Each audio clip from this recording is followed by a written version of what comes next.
Jolly LLB 3 देख के आया था और मुझे पता नहीं था, मैंने रिव्यू भी नहीं देखे थे, मैंने उसके बारे में पढ़ा भी नहीं था और मुझे जानकारी भी नहीं थी कि ये विषय फिल्म में दिखाया जाएगा, क्योंकि एक फिल्म की एक अपनी पहचान होती है। जोली को हम सीधा कॉमेडी के रूप में देखते हैं, तो मुझे उस चीज का अंदाजा नहीं था कि इतना सीरियस टॉपिक वो उठाएंगे।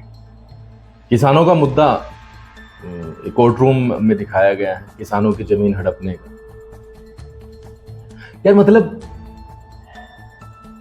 सेक्रीफाइस करे तो किसान करे, सेक्रीफाइस करे तो एक गरीब आदमी करे, लखपति, करोड़पति, अरबपति ये मलाई मारे। मतलब हद हो गई है। मतलब ये जो कहते हैं ना मुखौटे वाला जो मामला है, तो हद हो गई है बिल्कुल। मतलब आज के टाइम में कुछ लोगों ने तो ये सोचना शुरू कर दिया है शायद कि जो खाना आता है ना, ये ऑनलाइन साइट से आता है।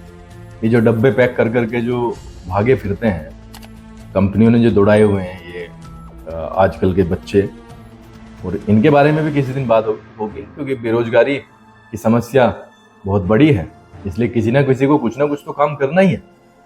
बट बहुत सारे लोगों का ये मानना है कि ये जो हम खाते हैं ना ऑर्डर करके, ये यहीं से मतलब उसी किचन में पैदा हो जाता होगा, वहीं से रेडीमेड बन के ये घर पे डिलीवर कर दिया जाता है। इन्हें अंदाजा नहीं है कि किस तरीके से चीजें होती हैं खेत में। मैं अपनी भी बात करूं, जब मैं देखता हूं तो बहुत हिम्मत की बात होती है किसान की। जब पानी करना हो खेत में, फसल में दवाई डालनी हो, फसल को साफ करना हो, एसी में बैठने वाले, पंखों में बैठने वाले जब इस चीज के बारे में विचार करेंगे तो उनके रूह कांप जाएगी। जून की गर्मी, जुलाई की गर्मी, फिर दिसंबर जनवरी की ठंड, बरसात में खेत में जाना, और उसके बाद में सेक्रीफाइस भी कौन करेगा? सेक्रीफाइस भी करेगा किसान, सेक्रीफाइस करेगा गरीब आदमी। आप औने पौने दाम में जमीनों को लपेट लोगे और उसके बाद में उम्मीद करोगे कि अगर बलि देगा तो कौन देगा? किसान देगा।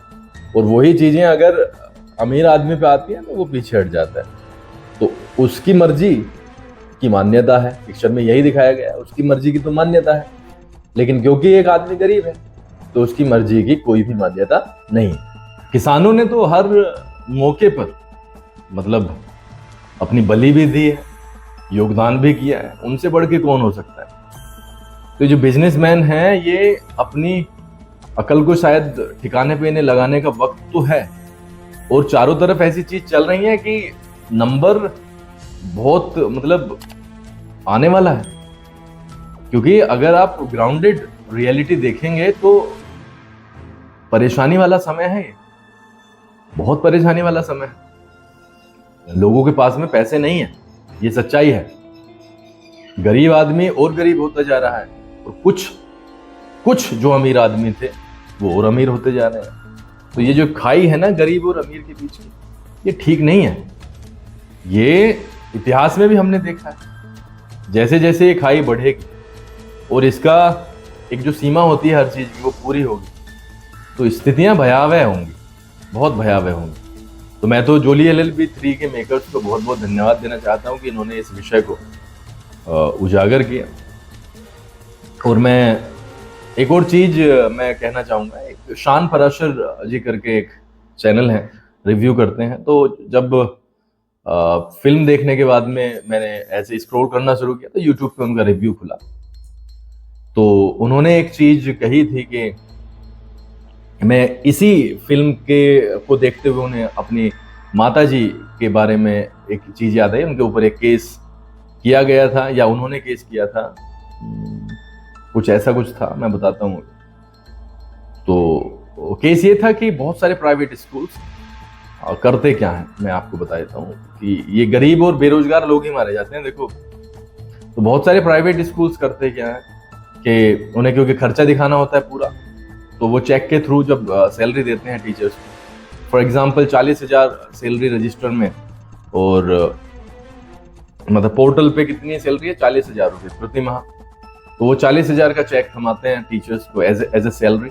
लेकिन बाउंडेशन और तय चीज़ें ये होती हैं कि 10,000, 15,000, 12,000, 6,000 रुपये वापस करने हैं मैनेजमेंट को। तो एक्चुअल सैलरी वही 25,000 या 20,000 मानिए, और जो बचा हुआ अमाउंट है वो वापस करना होता है मतलब स्कूल को।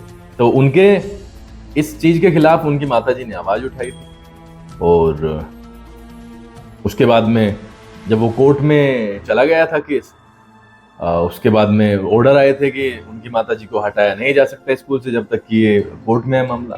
लेकिन उन्होंने बताया कि उस दौरान वो क्योंकि पॉलिटिकली बहुत ज़्यादा मजबूत स्कूल था, पैसे बहुत होते हैं स्कूल्स के पास में, जो प्राइवेट स्कूल बड़े बड़े होते हैं, तो उन्होंने उनके वर्किंग कंडीशंस को इतना भयंकर रूप से कठिन बना दिया कि वहाँ पर उनका जीना दूभर हो गया। तो पावरफुल लोग इतना मजाक बनाते हैं गरीब लोगों का, किसान लोगों का, ऐसे लोगों का जिनका उन्हें पता है कि ये पॉलिटिकली वीक है, पॉलिटिकली वेल कनेक्टेड नहीं है और पैसा भी नहीं है। ये चीज़ें एक देश के लिए खतरनाक साबित होती हैं, क्योंकि मैं बता दूं कि अगर मैं जनसंख्या पे जाऊं, मेजोरिटी पे जाऊं, तो इतना बड़ा जो मेजोरिटी होती है वो गरीब आदमी की होती है, जिनके पास में कुछ नहीं होता। उनके पास में पैसा इतना होता है देश का, लेकिन जो अमीर आदमी होते हैं, अमीर आदमी को पैसा इतना होता है लेकिन उनकी जनसंख्या इतनी सी होती है। तो इतिहास में जब आप पढ़ेंगे, छोटे छोटे बच्चों की किताबों में इतिहास में जब आप पढ़ोगे तो चीज़ें हिंसक हुई हैं, और ये सारे के सारे बदले फिर लोगों ने लिए हैं। ये चीज़ सभी को सोचनी चाहिए। तो एक बार फिर से धन्यवाद जूली LLB 3 के मेकर्स का, बहुत बहुत आभार। किसानों की बात उठाई और एक किसानों के लिए वेल एजुकेटेड और मतलब एक डेडिकेटेड वीडियो हमारी आने वाली है, जिस पर हम खुल के चर्चा करेंगे उस चीज़ के ऊपर। लेकिन मैं आप सभी से यही रिक्वेस्ट करना चाहता हूँ कि हमारे वीडियोस को आप पॉलिटिकली कनेक्ट करने की कोशिश ना करें। देखो, जब हम जीवन में आते हैं, जीवन में जीते हैं और बोलते हैं, तो बहुत सारे लोगों की ये ख्वाहिश होती है कि इसको यहाँ पर इस वाली पार्टी से, इस वाले नेता से जोड़ दिया जाए। तो भैया हमें इस चीज़ से बाहर ही रखना। हाँ, कई बार रिजेम्बलेंस हो सकता है, जब हम बोलते हैं तो वो सरकार के खिलाफ भी जा सकता है, सरकार के पक्ष में भी जा सकता है। तो इसका ये मतलब नहीं है कि हम किसी के साथ हैं या किसी के खिलाफ हैं। जो ठीक बात है उसको बोलना चाहते हैं, एंड दैट्स इट। आप सभी का जीवन मंगलमय हो।